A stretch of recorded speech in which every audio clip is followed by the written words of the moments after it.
Hello नमस्कार दोस्तों, स्वागत है सभी का RQFI स्टडी में। दोस्तों आज हम रीजनिंग का अगला पार्ट देखने वाले हैं। रीजनिंग के ऐसे क्वेश्चंस आपके साथ शेयर करने वाला हूं जो आपके यूपी पुलिस री एग्ज़ाम और SSC GD और जितने भी आपके रीजनिंग पूछे जाने वाले एग्जाम्स हैं उन सब के लिए बहुत ज़्यादा इंपॉर्टेंट है। इसमें सभी प्रकार के आपके रीजनिंग के क्वेश्चन मैंने शामिल किए हैं। जैसा कि आपको थंबनेल में दिख रहा होगा, इस टाइप के आपके प्रश्न रहेंगे और इनको बहुत आसानी तरीके से बताऊँगा कि कैसे इनको हल करना है। तो जैसा कि आपको यहाँ पर दिख रहा होगा, जैसे आपको बताना है कि गरुड़ का संबंध गरुड़, पक्षी और बिजली का संबंध इनमें से किससे होगा। 529, 441, 8, 961 से किस प्रकार संबंध होगा। चावल जैसे कार्बोहाइड्रेट से संबंधित है, वैसे अंकुरित किससे संबंधित होगा। ये सारी चीज़ें आपके साथ में शेयर करने वाला हूँ। सबसे पहला जो आपका प्रश्न है, चावल जिस प्रकार से कार्बोहाइड्रेट से संबंधित है, चावल का संबंध जिस प्रकार से कार्बोहाइड्रेट का है उसी प्रकार से अंकुरित का संबंध किससे होगा। जैसा कि आपको सभी को पता है कि जो चावल होते हैं इसमें कार्बोहाइड्रेट होता है, ठीक है। तो उसी प्रकार से जो अंकुरित अनाज होता है, जैसे कि आपका चना हो गया, तो अंकुरित अनाज में जो होता है तो प्रोटीन होता है। अंकुरित अनाज में प्रोटीन होता है, तो प्रोटीन ऑप्शन नंबर बी में है, तो बी इसका सही उत्तर हो जाएगा। यानी हमें यहाँ पे बताना था जिस प्रकार का संबंध चावल का कार्बोहाइड्रेट से है उसी प्रकार का अंकुरित से संबंध किसका होगा, तो प्रोटीन का हो जाएगा। प्रश्न नंबर 2 है, गरुड़, पक्षी और बिल्ली इन तीनों को कौन दर्शा रहा है। कौन सी आकृति इन तीनों को दर्शा रही है। देखिए जो गरुड़ होता है, गरुड़ क्या है, एक पक्षी है। गरुड़ क्या है, गरुड़ जो है एक पक्षी है, यानी ये पक्षी के कैटेगरी में आ जाएगा। लेकिन जो बिल्ली है वो पक्षी के कैटेगरी से अलग है। बिल्ली जो है वो पक्षी के कैटेगरी से अलग है, तो जो इसका चित्र बनेगा वो सबसे अलग बन जाएगा। यानी ये वाला आपका जो ऑप्शन नंबर 3 है ये सही उत्तर हो जाएगा। ये सही उत्तर हो जाएगा प्रश्न नंबर 2 का ऑप्शन नंबर 3। प्रश्न नंबर 3 देखते हैं। प्रश्न नंबर 3 जो है, लुप्त संख्या ज्ञात कीजिए। लुप्त संख्या ज्ञात कीजिए। जैसे कि 5, 4, 9, 20 है, उसी प्रकार से 24, 3, 8 है। तो बताना आपको ये है कि जो क्वेश्चन मार्क है इस स्थान पर क्या आएगा। क्वेश्चन मार्क के स्थान पर क्या आएगा ये हमें बताना है। तो चलिए करके देखते हैं। जैसे यहाँ पर देखिए, अगर हम 5 का गुणा 4 से कर दें, 5 का गुणा 4 से कर दें तो कितना आएगा, 20 आएगा। ऐसे ही अगर हम 5 को प्लस 4 कर दें तो कितना आएगा, 9 आएगा। यानी इन दोनों को जब हम गुणा करते हैं तो 20 आता है और इन दोनों को जब हम प्लस करते हैं तो 9 आता है। इसी प्रकार से अगर हम 8 को 3 से गुणा कर दें, 8 को 3 से गुणा कर दें तो 24 आएगा। और उसी प्रकार से 8 + 3 कर दें तो 11 आएगा। यानी इन दोनों को गुणा करने पर आपका 24 आ रहा है और प्लस करने पर क्या आएगा, 11 आ रहा है। अब इसी तरीके से आपको करना है 9 × 4। 9 × 4 अगर हम करेंगे तो 9 चौक 36 हो जाएगा और 9 + 4 करेंगे तो 13 हो जाएगा। यानी कि जो क्वेश्चन मार्क के स्थान पर आएगा वो 36 आएगा। तो ऑप्शन नंबर इसका जो 4 है वो सही उत्तर हो जाएगा। 4 वाला जो ऑप्शन है यही इसका सही उत्तर होगा। 36 इसका उत्तर आएगा। प्रश्न नंबर 4 देखते हैं। दर्पण प्रतिबिंब ज्ञात करिए। देखिए जो दर्पण प्रतिबिंब होते हैं उनको हम ज्ञात करने का सही तरीका होता है, जब दर्पण में कोई चीज़ देखी जाती है तो जो चीज़ आपकी दाएं दिख रही है रियल में वो दर्पण में आपके बाएं दिखेगी। यानी कि ये जो है आपका चित्र जो है, जैसे पहले ये दिख रहा था अब ये ऐसे दिखने लगेगा। आपका सबसे पहले एक वर्ग होगा, वर्ग में आपका एक जो है ये आपका व्रत आ जाएगा। अब व्रत में जैसे इसमें आपका ये वाली लाइन ऐसे है तो अब ये वाली लाइन आपकी ऐसे आ जाएगी। ये वाली जो लाइन है वो आपकी ऐसे आ जाएगी। उसके बाद में आपका ये हिस्सा आपका भरा हुआ है, तो अब ये भरा वाला हिस्सा जो है अब ये इधर आ जाएगा, घूम के अब ये इधर भरा वाला हिस्सा आ जाएगा, यानी ये भर जाएगा। अब इसके बाद देखिए ये वाला जो आपका लाइनिंग वाला हिस्सा है वो आपका यहाँ पर आ जाएगा। ये वाला हिस्सा आपका यहाँ पर आ जाएगा और खाली वाला हिस्सा ऊपर चला जाएगा। अच्छा अब ठीक है, देखिए अब ये जो अर्धचंद्राकार है वो आपका यहाँ पर आएगा, अर्धचंद्राकार इधर आ जाएगा। तब देखिए यहाँ पर अर्धचंद्राकार किस में, इसमें है, ए में नहीं है, इधर सी में नहीं है, डी में और बी में है। अब देखिए त्रिभुज, आपका त्रिभुज जो है वो ऐसे है, ऐसे है इस चित्र में। तो जब आप इसे पलटेंगे तो कैसे बनेगा, जब पलटेंगे आप तब भी ऐसे ही रहेगा, यानी ये भी तब भी ऐसे ही दिखेगा। तो इसका इस तरीके से देखिए, ये ऊपर हो गया यहाँ पर, ये जो है यहाँ पर ऊपर हो गया है, जबकि है ये नीचे। ये वाला हिस्सा क्या है, ये नोक वाला हिस्सा जो नीचे है इसमें। तो नोक वाला हिस्सा किस में नीचे है, तो डी में है, तो डी इसका सही उत्तर हो जाएगा, यानी बी भी गलत उत्तर है।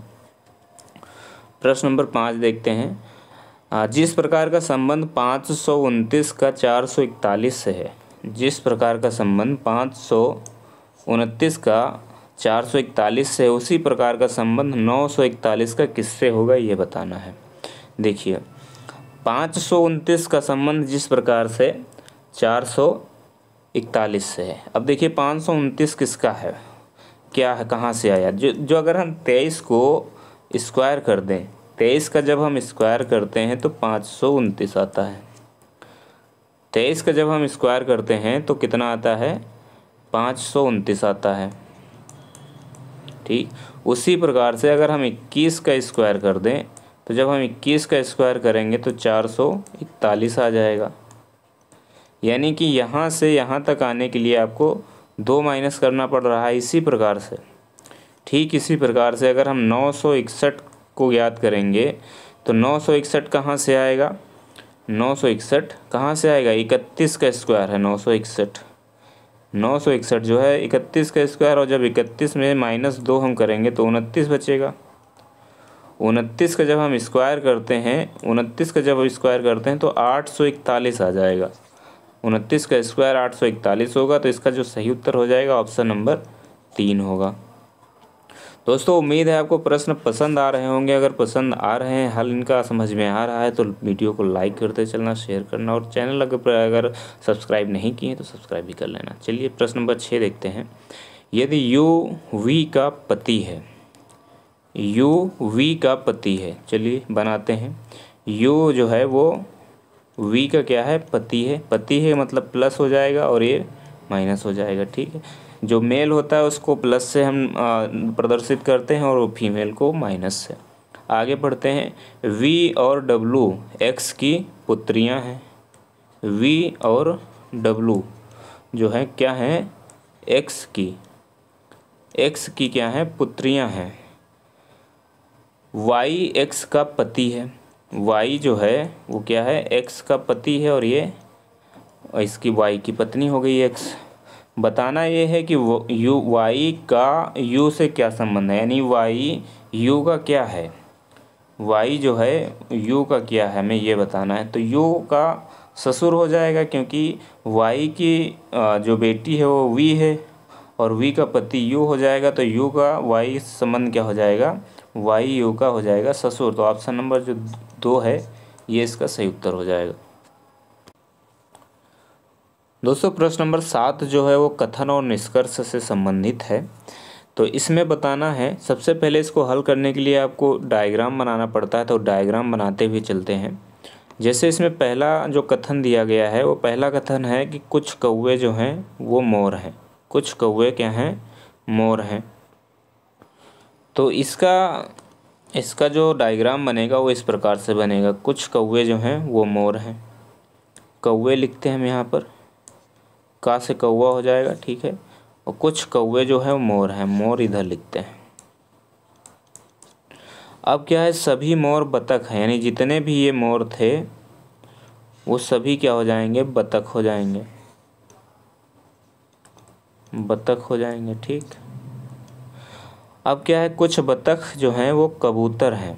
कुछ बतख जो हैं वो कबूतर हैं, तो ये कबूतर हो गए। अब क्या बताना है, कुछ बतख कौवे हैं। कुछ बतख जो हैं वो कौवे हैं। कौवा देखो यहाँ पर है, बतख यहाँ पर है।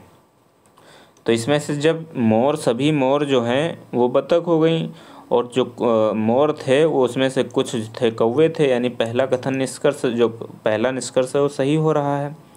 दूसरा क्या किया गया है, कुछ कबूतर मोर हैं। कुछ कबूतर जो हैं, कबूतर देखिए यहाँ पर है और मोर यहाँ पर है। तो कबूतर और मोर का कोई संबंध नहीं बन रहा है, यानी दूसरा जो कथन है वो गलत हो जाएगा। यानी कथन जो एक है वो अनुसरण करता है। ऑप्शन नंबर 1 में कथन एक अनुसरण करता वाला ऑप्शन दिया गया है, यानी पहला जो है वो सही उत्तर होगा। प्रश्न नंबर 8 देखते हैं। प्रश्न नंबर 8 है, प्रश्न आकृति कौन से उत्तर आकृति में निहित है। आपकी प्रश्न आकृति जो है वो कौन से उत्तर आकृति में निहित है। प्रश्न आकृति आपको यहाँ पर दी गई है। इसका जो बना हुआ चित्र है वो आपको पहले से हम बना के दोबारा दिखा दे रहे हैं। वो इस तरीके से है, इस तरीके से है। अब आप देखेंगे तो इसमें जो है आपकी कहीं से भी ये जो आकृति है वो नहीं बन रही, यानी पहला गलत हो जाएगा। दूसरा आपका ये इतनी दूर तक तो बन रहा है लेकिन ये कटा हुआ है, देखिए यहाँ पर ये बीच में जगह छूटी हुई है, फिर ये यहाँ नीचे है और ये इधर नहीं है, तो ये वाला नहीं हो पाएगा, यानी बी भी गलत है।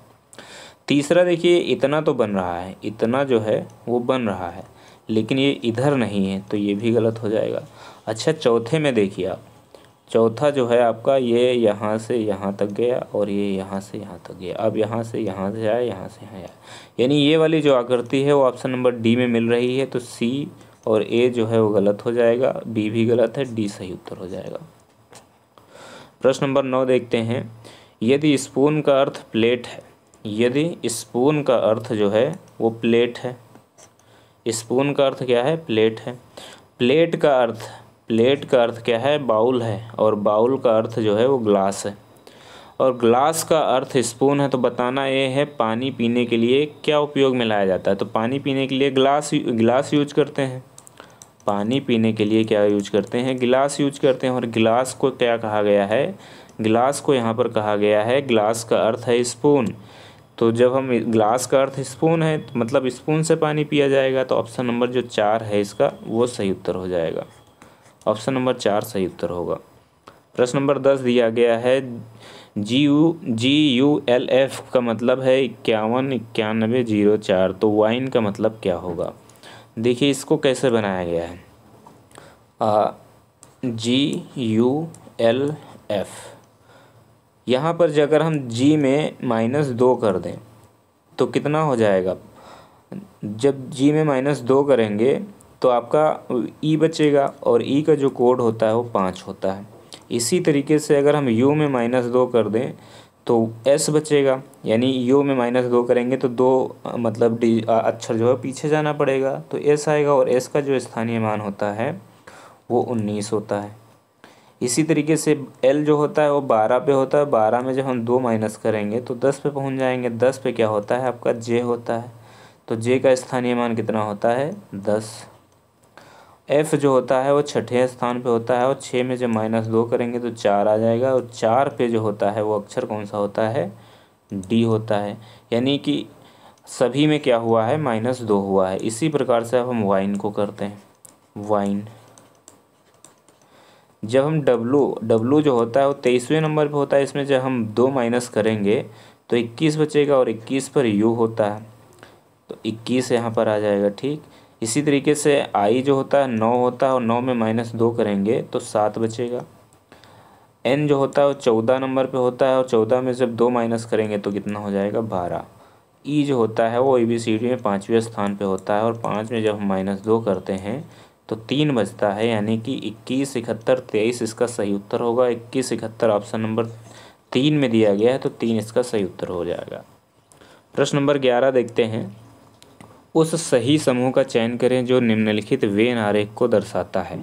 वेन आरेख को कौन दर्शाता है। अब देखिए, माता पिता और परिवार, माना कि ये परिवार है, ये जो है वो परिवार है, और इस परिवार में माता भी हैं और पिता भी हैं, ठीक।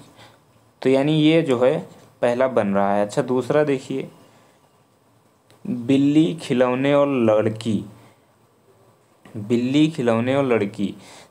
बिल्ली के लिए यहाँ हो जाएगा, खिलौने के लिए आपका ये हो जाएगा, और लड़की के लिए आपका ये हो जाएगा। यानी तीनों जब इसके डायग्राम बनेंगे तो तीनों अलग अलग बनेंगे, तो जो कि ये तीनों जोड़े हुए हैं, तो जो ये है ये गलत हो जाएगा, यानी दूसरा जो है वो गलत होगा।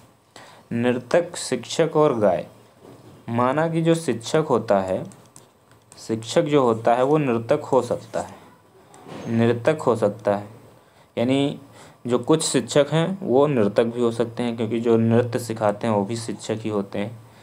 तो एक इतना तो बन सकता है, लेकिन गाय जो है वो जानवर एक होता है, तो गाय के लिए अलग हम डायग्राम बनाएंगे, तो ये भी गलत हो जाएगा। अब देखिए संगीत, खेल और शिक्षित लोग। संगीत, खेल और शिक्षित लोग, ये जो शिक्षित लोग हैं, शिक्षित लोग जो होते हैं ये, और खेल ये यहाँ पर आ जाएगा, यानी ये भी तीनों अलग अलग बन जाएंगे और संगीत भी अलग हो जाएगा। तो अगर यहाँ पर खिलाड़ी होता, यहाँ पर शिक्षित लोग होता, यहाँ पर खिलाड़ी होता और यहाँ पर संगीतज्ञ होते, तब आपका ये बन सकता था। लेकिन खेल और संगीत दिया गया है, इसलिए जो है 4 भी गलत हो जाएगा। तो पहला ऑप्शन इसका सही है, बाकी सभी जो गलत हैं, यानी ऑप्शन नंबर 1 इसका सही उत्तर हो जाएगा। प्रश्न नंबर 12 है, नीचे दी गई व्यवस्था में ऐसे कितने संख्या हैं जिनके ठीक पहले एक व्यंजन दिया गया है। ऐसी कितनी संख्या हैं जिनके ठीक पहले एक व्यंजन है और ठीक बाद में एक अक्षर है। वो अक्षर चाहे व्यंजन हो चाहे स्वर हो, कोई भी हो सकता है। अब यहाँ पर देखिए, क्यों है, @ है, ए है, 3 है। अब यहाँ पर देखिए संख्या तो है लेकिन इनसे पहले व्यंजन नहीं, क्योंकि ए जो है वो एक स्वर है, तो यानी ये नहीं बनेगा। अब देखिए यहाँ पर 4 है और यहाँ पर आई है और बाद में आपका जो है एक स्पेशल कैरेक्टर दिया गया। पहले तो आपका स्वर दिया गया है, यानी ये भी गलत हो जाएगा। दूसरे स्थान पर देखिए 4 है और ये एक टी है, टी जो है एक व्यंजन है और बाद में एक अक्षर दिया गया है, यानी ये एक माना जाएगा, ये माना जाएगा। उसके बाद में देखिए यहाँ पर 4 है, 4 के बाद पहले जो है डब्लू दिया गया, डब्लू एक व्यंजन है और इसके बाद में एक अक्षर ओ दिया गया है, यानी कि ये वाला 4 भी मान लिया जाएगा। लेकिन अब इसके बाद में कोई भी ऐसा अक्षर संख्या नहीं है जिसके पहले जो है कोई व्यंजन हो और बाद में कोई अक्षर हो। यहाँ पर क्योंकि संख्या तो है लेकिन ये स्पेशल कैरेक्टर है, यहाँ पर संख्या है, इसके बाद में स्पेशल कैरेक्टर है, यानी कि इसमें जो 2 हैं, 2 संख्याएं ऐसी हैं जिनके पहले कोई व्यंजन है और बाद में कोई अक्षर दिया गया है। वो 2 संख्याएं कौन सी हैं? दोनों 4 हैं, एक ये वाला 4 और एक ये वाला 4, तो 2 बन रही है, तो ऑप्शन नंबर 4 इसका सही उत्तर हो जाएगा। 2 जो ऑप्शन नंबर 4 है 2, ये सही उत्तर हो जाएगा। प्रश्न नंबर 13 है, निम्नलिखित चित्रों में से कौन समूह के चित्र से एकदम अलग है, अलग कौन सा है ये बताना है। अब देखिए इसको हल करने के लिए क्या करेंगे, अब इसको आप देखते हैं सही से। अभी आप देखेंगे यहाँ पर ये एक चित्र दिया गया है और इसमें आपका ऐसे दिया गया है और ये ऐसे पलटा हुआ है, लेकिन जब आप इसको पलटेंगे, यानी कि इसको जब आप इधर पलट देंगे, तब यही वाला जो हिस्सा है ये आपका इधर आ जाएगा और ये वाला जो हिस्सा है ये आपका इधर पलट जाएगा, यानी ऐसे हो जाएगा, यानी एक दूसरे को पलटा गया है। तो ये आपका ऐसे बन रहा है।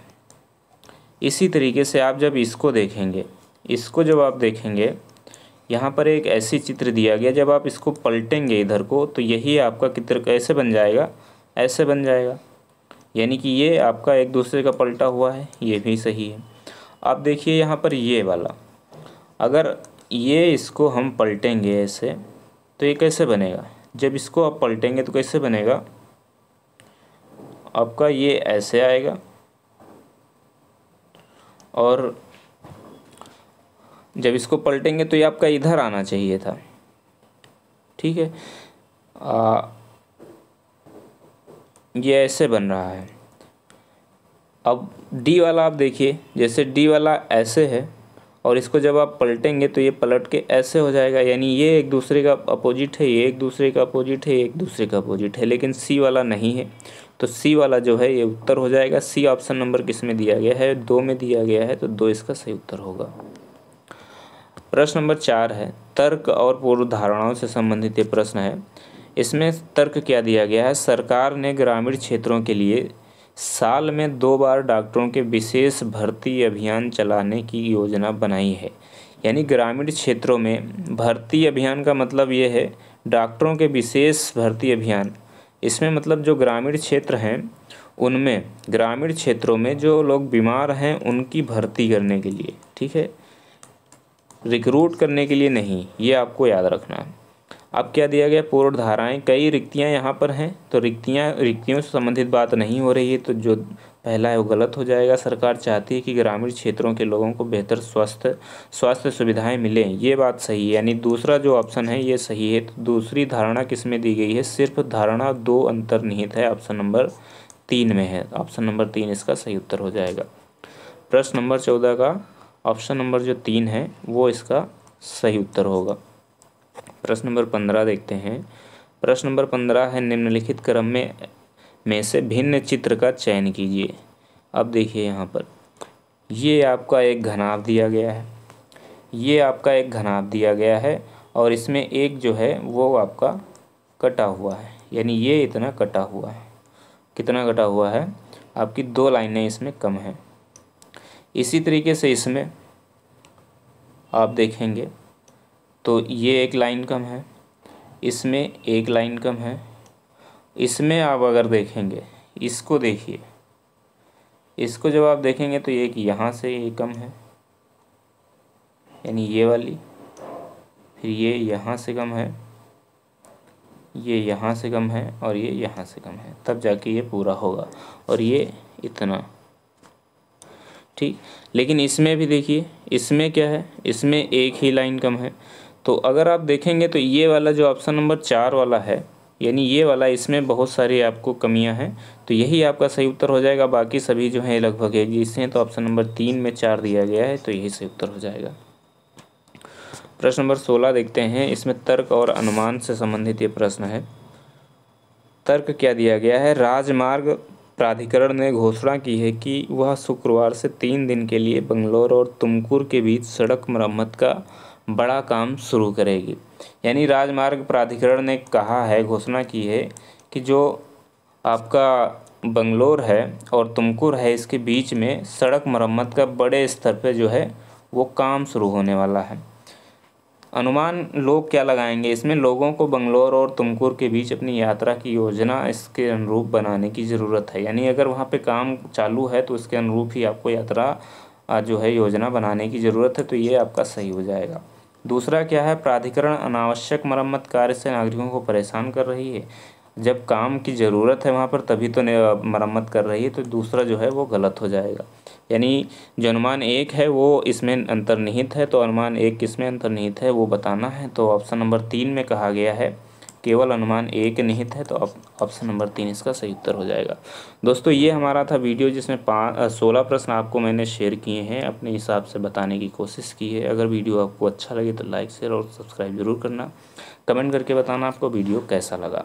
दोस्तों लाइक ज़रूर करना और कमेंट करके ज़रूर बताना कि आपको वीडियो जो है वो कैसा लगा। धन्यवाद। जय हिंद, जय भारत।